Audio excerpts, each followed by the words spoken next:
The winter of 1887 came early to the Bitterroot Mountains of Montana, sweeping across the peaks like a vengeful spirit. Snow fell in thick curtains, transforming the landscape into an endless expanse of white silence. Look at me. In this You can't make frozen this right. wilderness, where civilized men Too feared late to for us. tread, I can't. there stood a cabin, weathered, isolated, and as unyielding as the man who called it home. Silas Hargrove had not spoken to another human being in 4 months. He preferred it that way. The solitude suited him, matched the emptiness that had taken residence in his chest since the fever took Margaret and little Samuel 12 years ago. Some men in Red Valley called him a hermit. Others called him mad. Silas called himself nothing at all.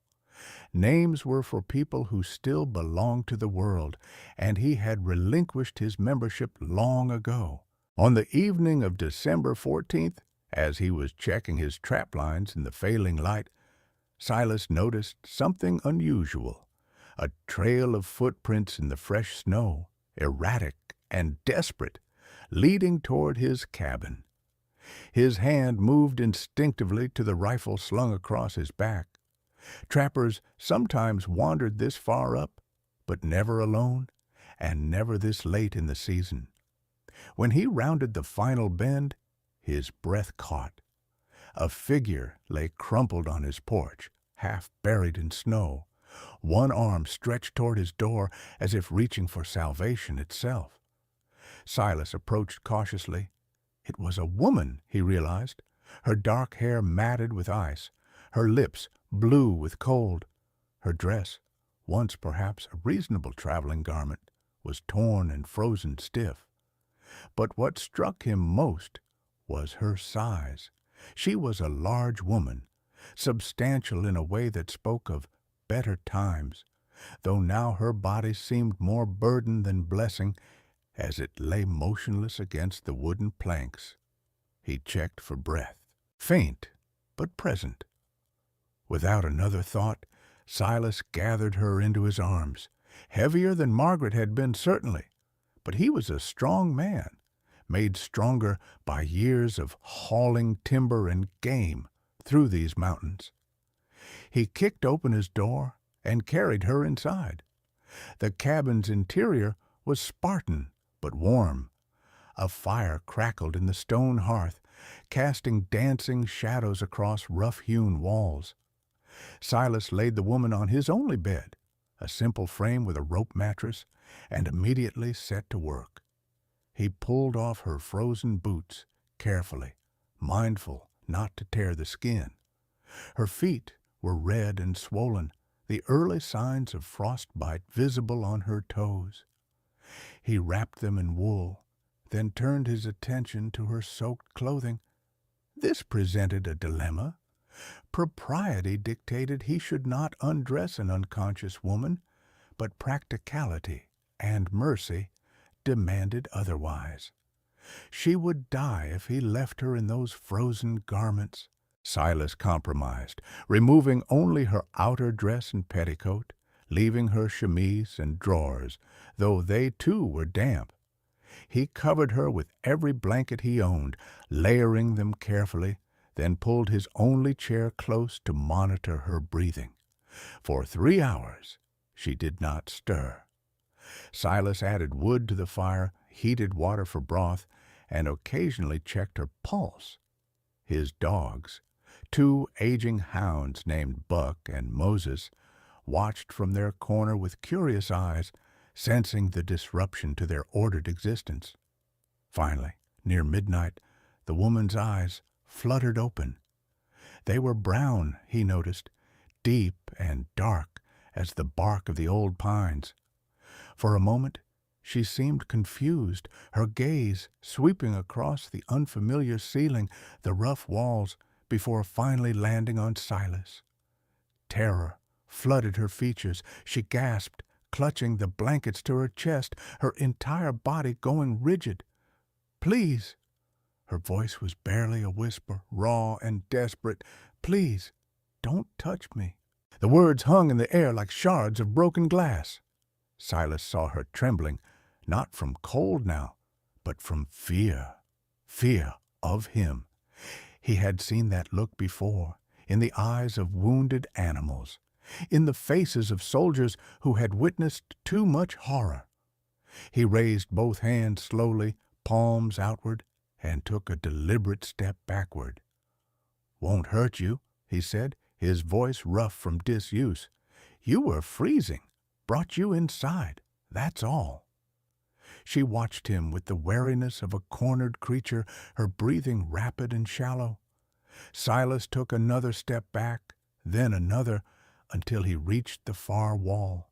He lowered himself to the floor, sitting cross-legged, making himself as small and unthreatening as his large frame would allow. "Name's Silas," he offered quietly. "This is my cabin. You're safe here. I'll stay over here. You stay over there. Fair enough?"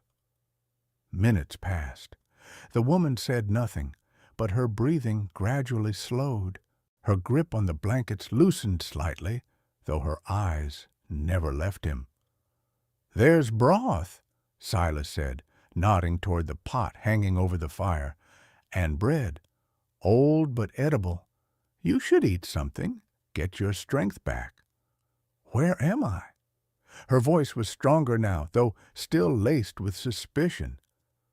"Bitterroot Mountains, Montana Territory, about 15 miles north of Red Valley, if that means anything to you." Something flickered across her face at the mention of Red Valley. Pain, perhaps, or recognition. "I'll leave the food here," Silas said, standing slowly. He ladled broth into a tin cup and set it on the small table between them, along with half a loaf of bread. "I'm going to check the horses. Be back in an hour. Door don't lock from the outside if you're worried. But there's nowhere to go in this weather. Storm's getting worse." He shrugged into his coat and stepped out into the howling night, pulling the door closed behind him. The cold bit at his face, but he barely noticed. His mind was occupied with the woman's words. "Please don't touch me, not don't hurt me, not leave me alone, but don't touch me," as if the simple act of human contact was somehow more terrifying than death itself. Silas knew something about that kind of fear. He knew what it meant to be so broken that even kindness felt like an assault. When he returned an hour later, stamping snow from his boots, the broth was gone and the woman was sitting upright in the bed, the blanket still wrapped tightly around her. She looked at him with less panic now, but the guardedness remained. "Thank you," she said quietly, "for the food, and for not leaving me to die." Silas nodded, hanging his coat on a peg by the door. "Got a name?" A long pause. "Clara. Clara May." "Well, Miss Clara May, you're welcome to stay until the storm passes. Might be a few days. I'll sleep by the fire. You keep the bed. Why are you helping me?" The question was sharp, edged with disbelief. Silas considered this as he poured himself coffee from the pot that always sat warming by the hearth. "No reason not to," he said finally, "and I suppose I remember what it's like to need help and not ask for it." That night, Silas lay awake by the fire, listening to Clara's fitful breathing from across the room. He thought of Margaret, of how she used to sleep with one hand resting on his chest, her breath warm against his neck. He thought of Samuel's laughter, bright as summer light, now silent these 12 long years. He thought of the war before that, of the things he had done and seen, of the way violence could hollow a man out until he was nothing but a shell walking around, pretending to be human. He had come to these mountains to die slowly, he realized, to fade away in solitude where his decay would burden no one.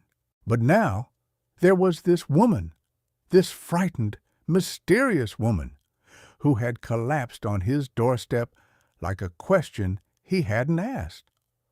The storm lasted 5 days. During that time, an uneasy routine developed. Clara kept mostly to the bed, though she would sit at the small table when Silas was outside checking the animals or gathering firewood. He maintained his distance, always announcing his movements, always giving her space to retreat if she needed it. On the 3rd day, as he was preparing a simple stew from dried venison and root vegetables, Clara spoke from the bed. "You live alone out here?" "For about 12 years now." "That's a long time to be alone." Silas stirred the pot, considering his words. "Sometimes alone is safer." "Safer for who?" "For everyone." He didn't elaborate, and she didn't press. On the 4th day, Clara ventured from the bed while Silas was inside, standing by the window to look out at the endless white. She was unsteady on her feet, weakened by her ordeal, and when she swayed, Silas instinctively moved to steady her, then caught himself, freezing with his hand inches from her arm. "May I?" he asked quietly. Clara looked at his outstretched hand as if it were a snake. Her jaw tightened, and for a moment Silas thought she would refuse. Then slowly she nodded.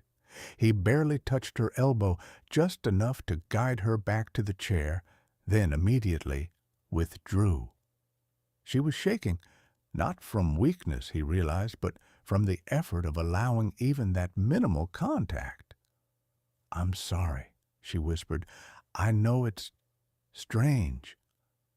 "Everyone's got their ghosts," Silas said gruffly, returning to the stew. "Ain't my business to judge how you handle yours." That evening, as they ate their simple meal in silence, Clara finally spoke the words that had been building behind her eyes. "I came from Red Valley. I'm sure you know it. Small town, about 50 families. My father owned the boarding house there. The Twisted Pine, they called it, on account of the old tree out front." Silas nodded. He knew the place, though he hadn't been to Red Valley in years. "I worked there," Clara continued, her voice flat, as if reciting facts about someone else's life. "Cooking, cleaning, serving travelers. It was a good life, I suppose. Or it should have been." She paused, her hands tightening around her tin cup. "But people can be cruel, especially to women who don't fit their idea of what's proper, what's beautiful." Silas said nothing, but he listened with the intensity of a man who had learned that sometimes the greatest gift you could give another person was simply to hear them. "There was a man," Clara said, her voice dropping almost to a whisper. "James Cartwright. He was handsome, charming, everything a young woman dreams of. He courted me for 6 months, made me believe that maybe I could be loved despite—" She gestured vaguely at herself, a motion encompassing years of judgment and scorn. "Despite not being small and delicate like the other girls. He asked to marry me. Father was thrilled, said it was a blessing, given that most men—" She stopped, swallowed hard. "Well, given that most men wouldn't look twice at someone like me." Silas felt a cold anger beginning to kindle in his chest. He knew where this story was going. The engagement was announced. Wedding was set for June, and then 2 weeks before the ceremony, I found out why James Cartwright had really been courting me. Her voice had gone dead now, emotionless. There was a bet made in the saloon 6 months prior. His friends had wagered him $50 that he couldn't stomach marrying the fat girl from the boarding house. They said he'd proven his point, that he was man enough to pretend long enough to fool me, and that he should call it off before it went too far. Clara, Silas started, but she held up a hand. He did it publicly, at Sunday services, announced that the wedding was canceled because he'd realized he couldn't saddle himself with a wife who'd be a burden and an embarrassment. Said he'd rather die alone than spend his life with someone who turned his stomach every time he looked at her. The silence that followed was absolute.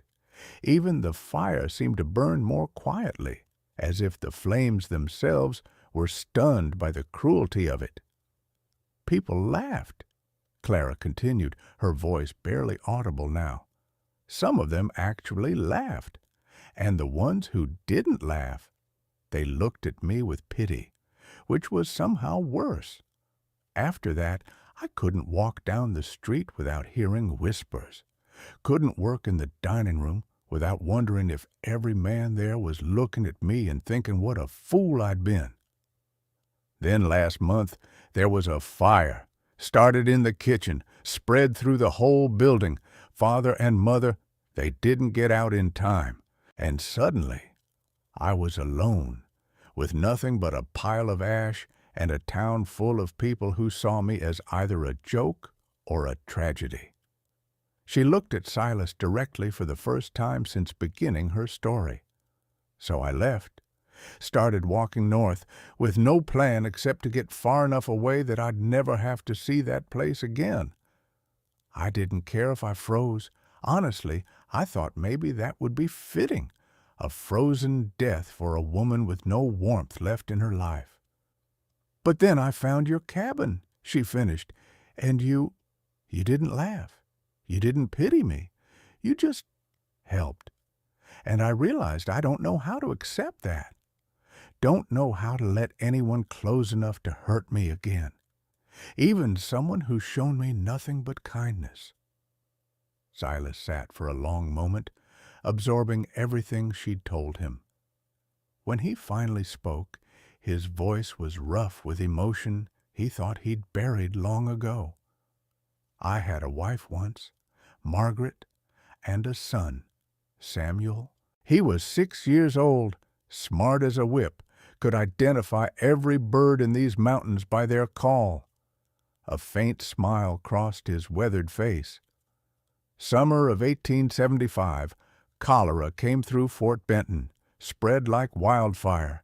Margaret and Samuel both caught it. I was down in Helena at the time trading furs. By the time I got back, they'd been dead 3 days. Clara's eyes filled with tears, but Silas continued. The thing about that kind of loss, it doesn't make you stronger. That's what people say. But it's a lie. It makes you afraid. Afraid that if you love anything or anyone again, if you let yourself care, God or fate or whatever cruel force runs this world will take it away just to prove they can. He looked at her steadily.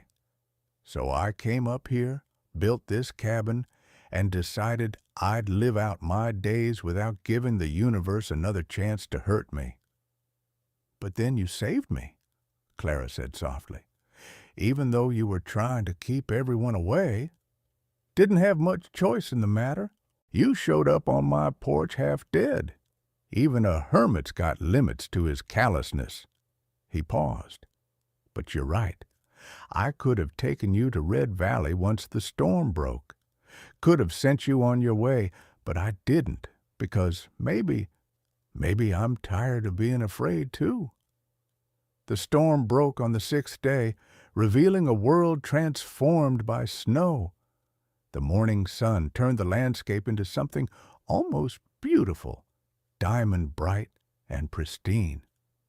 Clara, stronger now, ventured outside for the first time since her arrival, marveling at the crystalline beauty of the mountain wilderness. Silas showed her around his small homestead, the lean-to where he kept his 2 horses, the smokehouse where he cured meat, the small shed where he stored his trapping equipment. She watched him work with a quiet fascination, noting the care he took with his animals, the precision of his movements despite his size and rough appearance. It's peaceful here, she said, as they stood looking out over the valley below, where pine trees stood like dark sentinels against the snow. Lonely, I'd imagine, but peaceful. "Could use a woman's touch," Silas said gruffly, then immediately looked embarrassed.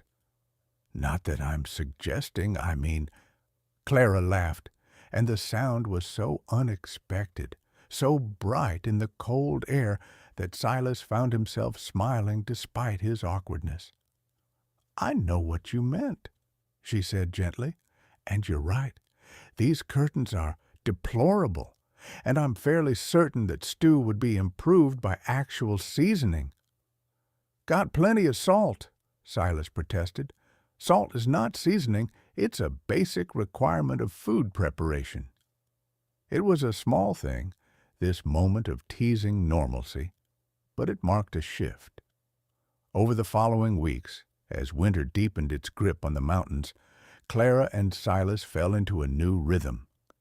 She took over the cooking, transforming his simple fare into meals that actually had flavor. She mended his clothes, organized his chaotic collection of tools and supplies, and even convinced him to let her help with the lighter tasks around the homestead. In return, Silas taught her the skills she would need to survive in this harsh environment: how to read the weather, how to identify animal tracks, how to set snares for rabbits, and preserve meat for the lean times. He was patient with her inexperience, never mocking her mistakes, and gradually she began to trust not just him, but herself. The fear of touch remained, however. Clara would tense whenever Silas came too close, would instinctively draw back if their hands accidentally brushed while passing tools or dishes. Silas respected this boundary absolutely, moving through their shared space with careful awareness, always maintaining distance unless explicitly permitted otherwise. But as January gave way to February, small changes began to accumulate. Clara stopped sleeping with a knife under her pillow. She began to sit closer to Silas during their evening conversations by the fire. Once, when showing him a patch she'd sewn on his coat, she allowed her hand to rest on his arm for 3 full seconds before pulling away. These moments of progress were punctuated by setbacks. One morning, Silas woke early and, forgetting himself in his routine, placed a hand on Clara's shoulder to wake her for an early departure to check distant trap lines. She woke with a scream, instinctively striking out, her fist connecting with his jaw before she fully realized where she was. The horror on her face as she came to full consciousness was almost worse than the blow itself. "Silas, I'm so sorry. I didn't mean. I was dreaming that—" She was shaking, tears streaming down her face. "My fault," Silas said, rubbing his jaw but keeping his voice calm. "Should have known better. You all right?" "Am I all right? I just hit you." "I've had worse. Hell, I've given myself worse chopping wood." "Don't worry about it." But Clara couldn't let it go. For the rest of the day she was withdrawn, speaking only when necessary, her earlier progress seemingly erased by the incident. That evening, as Silas was preparing for bed by the fire, she spoke from the darkness of the bed. "I'm broken, aren't I? Damaged beyond repair." Silas was quiet for a long moment. "You know what I learned in the war," he finally said. "I learned that broken things can still be useful. A cracked cup still holds water. A bent rifle barrel can be straightened and fire true again. And people can survive things that should kill them and come out the other side different, maybe, but not less. But what if I can never—" She stopped, unable to finish the sentence. "Then you can never," Silas said simply. "And that's all right, too. You don't owe the world your comfort or your trust, Clara. Not after what it's done to you. You survived. That's enough. Is it enough for you? The question was almost inaudible. You being here, sharing this space, cooking those meals that don't taste like saddle leather, that's more than I had 2 months ago, more than I ever expected to have again. So yes, it's enough, more than enough. In the darkness, Clara wept quietly, but they were different tears now, not tears of shame or fear, but of something that might have been relief. March brought the first hints of spring. The snow began to melt in patches, revealing the brown earth beneath. Birds returned to the mountains, filling the air with song. And with the changing season came a visitor. Silas and Clara were in the garden plot, Silas turning the soil while Clara planned what they might plant, when they heard horses approaching. 3 riders emerged from the tree line, rough-looking men in worn trail clothes, leading a pack mule. Silas recognized them immediately. Trappers from the lower mountains, men he'd done business with occasionally over the years. They pulled up short when they saw Clara, surprise evident on their faces. "Well, well," said the lead rider, a scarred man named Dutch Mackenzie. "Silas Hargrove's got himself a woman. Didn't think you had it in you, old man." "Just passing through, Dutch," Silas said evenly, "unless you've got business." "Maybe we do. See, we came up this way 'cause we heard something interesting in Red Valley last week. Heard about a woman who ran off after her folks died in a fire. Big woman, they said. About this size, matter of fact." His eyes traveled over Clara with insulting slowness. "Some folks down there been wondering what happened to her. Might even be a reward for bringing her back safe." Clara had gone pale, her hands clenching at her sides. Silas stepped forward, placing himself between her and the riders. "Lady's not going anywhere she doesn't want to go," he said, his voice carrying a warning edge. "And you boys should be moving along." "Now, Silas, don't be unsociable," Dutch said, though his hand had moved to rest on the pistol at his hip. "We're just concerned citizens, looking out for a lost soul. Ain't right, a woman like that up here alone with a man.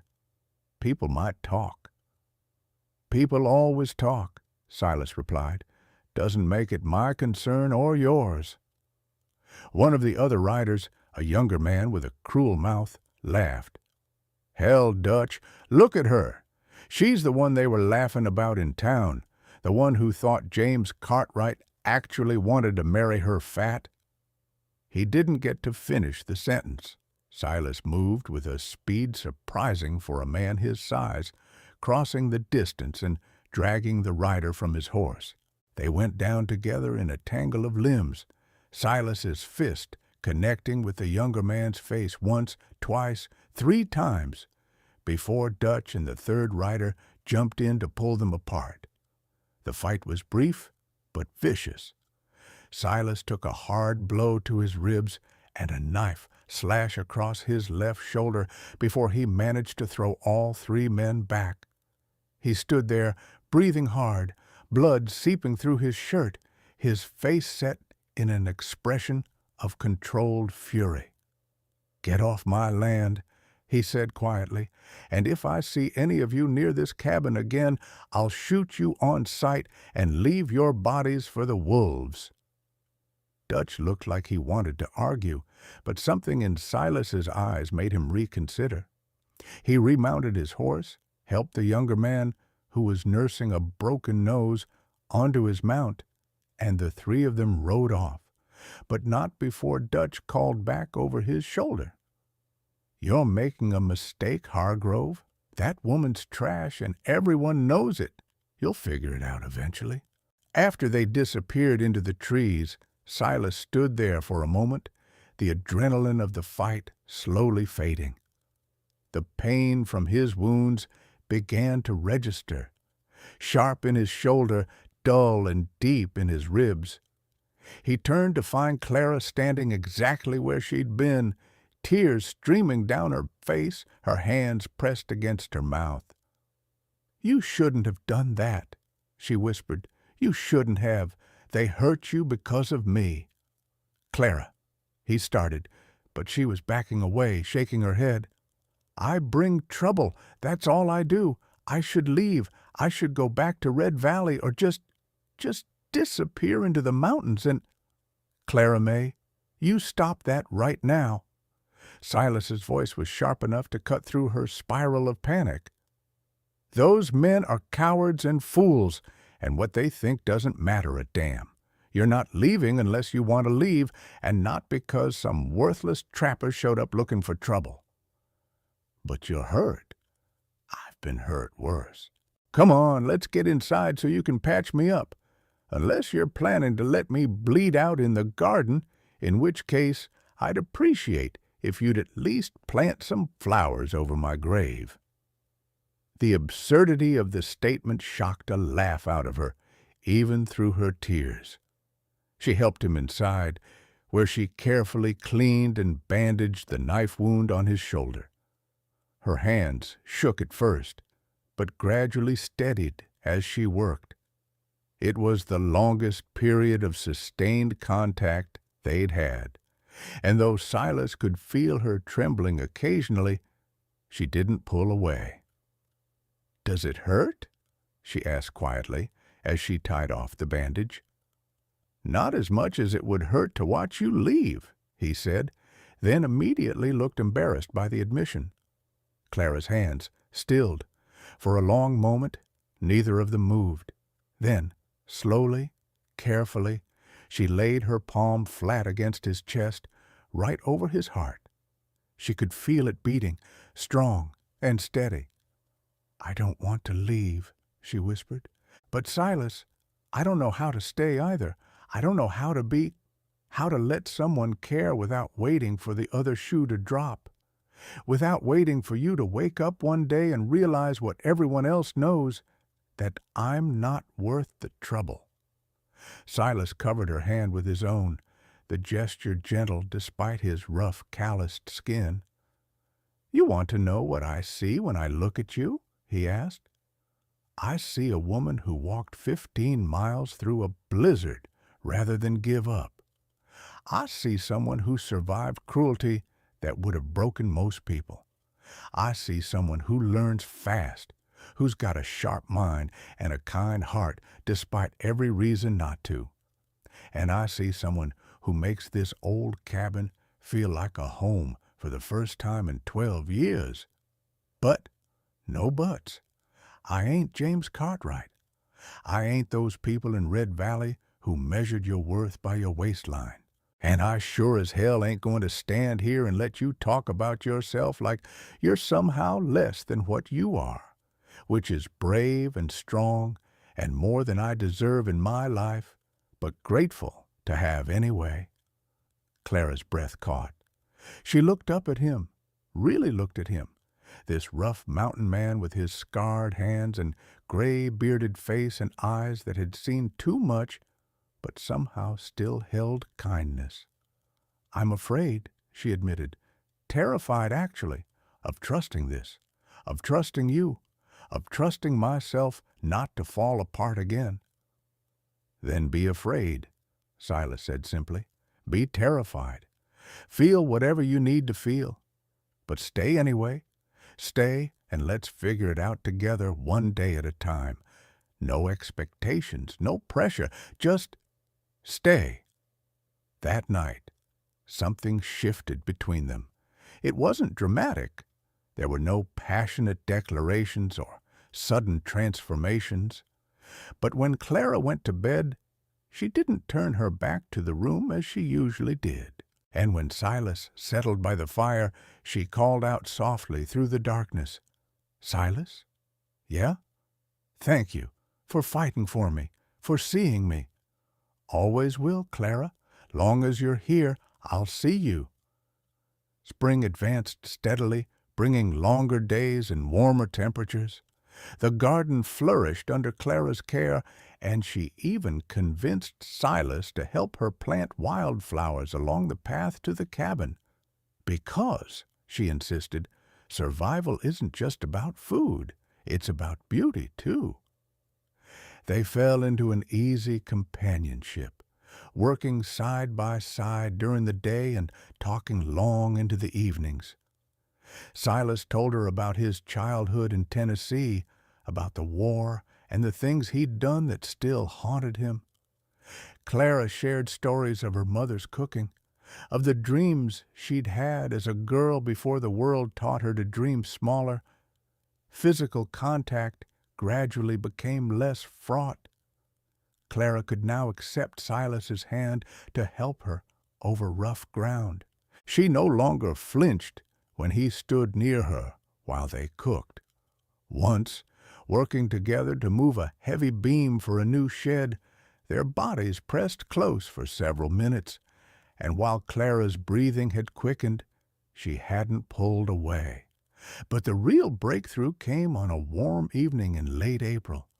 They were sitting outside, watching the sunset paint the mountains in shades of gold and crimson. Clara had been quiet all day, and Silas sensed something weighing on her mind. "Silas," she said finally, her voice tentative, "can I ask you something?" "Always." "When your wife, when Margaret was alive, did you ever doubt that she loved you? Did you ever wake up thinking it was all some kind of mistake?" Silas considered the question carefully. "At first, yeah. I was a rough sort even then. Came from nothing, had nothing. She was educated, refined, daughter of a banker. Couldn't figure out what she saw in me." He smiled at the memory. "But she told me once that love isn't about being perfect or even being equals in the world's eyes. It's about choosing someone and then choosing them again every day, even when it's hard." "And did you choose her every day?" "Every single one, even the hard days, especially the hard days." He looked at Clara directly. "I know what you're really asking. You're asking if I could choose you that way, if I'm choosing you now." Clara's eyes filled with tears. "I'm asking if you could love someone like me, if you do love someone like me, because, Silas, I think I'm falling in love with you, and it terrifies me more than anything ever has." The words hung in the air between them, trembling with vulnerability.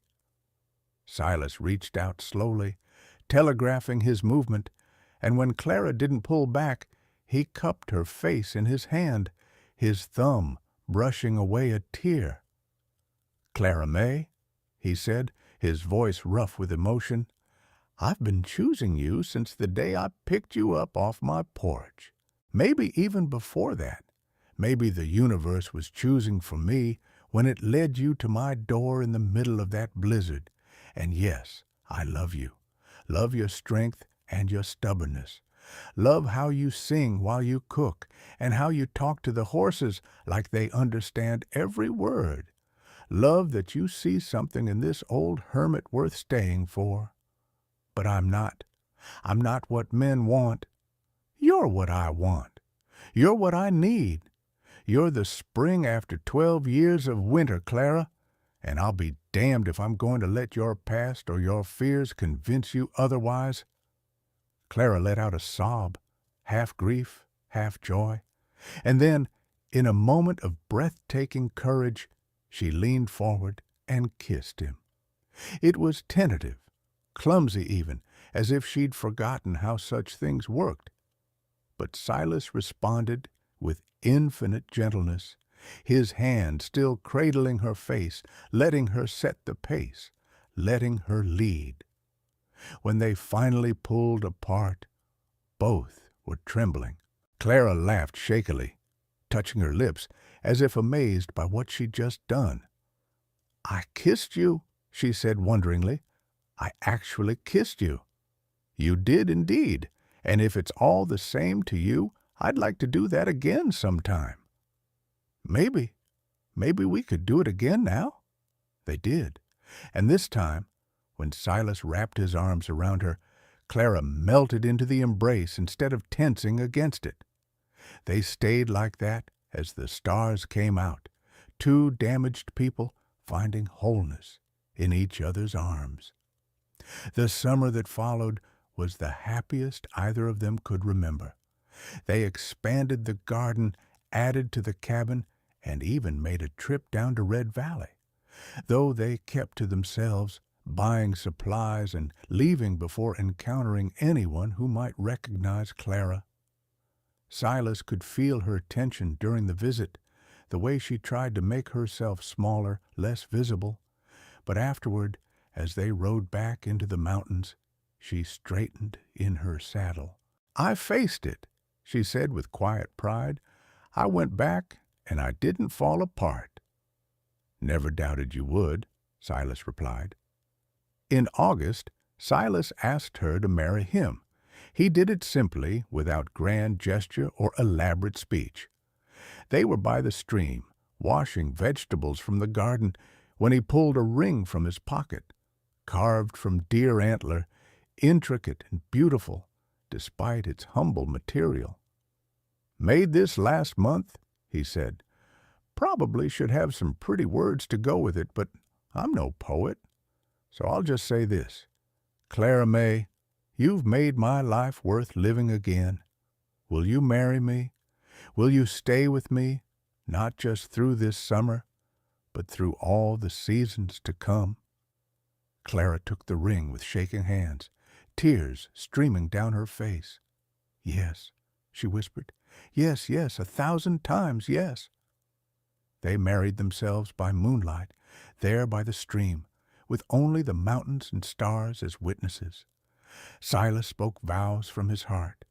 "I promise to see you, Clara, to choose you, to love you in sunshine and shadow, in plenty and want, until my last breath."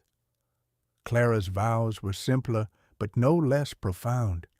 "I promise to trust you, to let myself be loved by you, to build a life with you that's bigger than our fears and brighter than our pasts." When they sealed their vows with a kiss, Clara didn't pull away. She didn't tense or panic or retreat into fear. She simply held her husband and let herself be held in return. That autumn, Clara discovered she was pregnant. The news brought a complex mix of emotions. Joy, certainly, but also fear.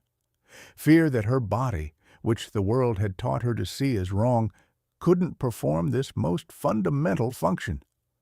Fear that she would somehow pass her pain onto a child. Fear that even now, happiness this complete couldn't possibly last. Silas saw her struggling, and one evening, as the first snow of winter began to fall, he sat beside her and took her hands. "Talk to me," he said gently. "What's going through that head of yours? What if I'm a terrible mother? What if I can't protect them from the world's cruelty? What if they grow up ashamed of me? Clara, listen to me. Any child who has you as a mother will be lucky beyond measure. You'll teach them strength because you've survived. You'll teach them kindness because you know what it's like to be without it. And you'll teach them that worth has nothing to do with what the world thinks and everything to do with who you are inside. You really believe that? I know it. Just like I know that come spring, we're going to have a baby who will be loved more than most children ever are. That's what matters. Not your fears, not your past, just the love we have to give. Winter came again to the Bitterroot Mountains, but this time the cabin was filled with warmth and laughter and hope. Silas read to Clara from his small collection of books, and she knitted tiny clothes in preparation for the baby. They argued playfully about names and made plans for expanding the cabin to accommodate their growing family. And on a bright March morning, as the snow was melting and the first crocuses pushed through the earth, Clara gave birth to a daughter. The labor was long and difficult, but Clara faced it with the same determination she'd shown walking through that blizzard 2 years earlier. When Silas placed the tiny, squalling infant in Clara's arms, she looked down at the red, wrinkled face and felt something inside her shift and settle, a final piece clicking into place. This child would never know the pain Clara had endured. This daughter would grow up knowing she was wanted, valued, loved. "Hope," Clara whispered, running her finger along the baby's downy cheek. "Her name is Hope." Silas, his eyes wet with tears he didn't bother to hide, kissed his wife's forehead and then his daughter's. "Hope Hargrove," he said, "welcome home, little one." As the baby quieted, nestling against Clara's chest, the new mother looked up at her husband, this man who had saved her life in more ways than one. She thought about that terrible night when she'd collapsed on his porch, certain she would die alone and unmourned in the snow. She thought about her terrified words, "Please don't touch me." She thought about all the walls she'd built around her heart and the gentle, patient way Silas had helped her dismantle them brick by brick. "Do you remember the first thing I said to you?" she asked quietly. Silas smiled. "I do. Please don't touch me." "And do you remember what you did?" "Gave you space, gave you time, gave you a choice." Clara reached out and took his hand, their fingers intertwining with practiced ease. "You gave me more than that, Silas. You gave me back myself. You showed me that I wasn't broken, just hurt. That I wasn't unlovable, just unloved by the wrong people." She looked down at Hope, then back at her husband. "You saved my life that night, but more than that, you taught me how to live it again." Silas had to clear his throat before he could speak. "You did the same for me, Clara. I was just existing before you came, getting through days, nothing more. You reminded me what it felt like to be alive." Outside, the mountain wind sang through the pines, and somewhere in the distance a wolf howled at the brightening sky. But inside the cabin, all was peace. 3 hearts beating in quiet synchrony. 3 lives intertwined in love and hope and possibility. Clara had walked 15 miles through a blizzard to escape her pain, and in doing so, she had found something she never expected to find again. A home, a family, a future. Not because she had changed herself to fit someone else's expectations, but because she had finally found someone who saw her worth, her strength, her beauty, exactly as she was. And Silas, who had hidden himself away from the world, who had convinced himself that love was too dangerous to risk again, had learned that sometimes salvation comes in unexpected forms. Sometimes it arrives on your doorstep in the middle of a snowstorm, frightened and frozen and fighting. Sometimes it teaches you that the greatest act of courage isn't in solitude, but in opening yourself to connection, despite the risk of loss. As Hope began to nurse, her tiny fist wrapped around Clara's finger, Silas wrapped his arms around them both, his wife and his daughter, his unexpected family, his second chance at joy. The cabin that had been a tomb for his grief had become a cradle for new life. The mountains that had been his hiding place had become a home. And Clara, the woman who once begged not to be touched, now sat cradled in her husband's embrace, secure in the knowledge that she was seen, valued, and cherished, not in spite of who she was, but because of it. Her body, which the world had taught her to hate, had grown and nurtured this perfect child. Her heart, which she thought was irreparably broken, had healed enough to love and be loved in return. Outside, spring continued its slow transformation of the mountains. Ice became water, water became streams, streams brought life back to the sleeping valley, and inside, transformation of a different kind was complete.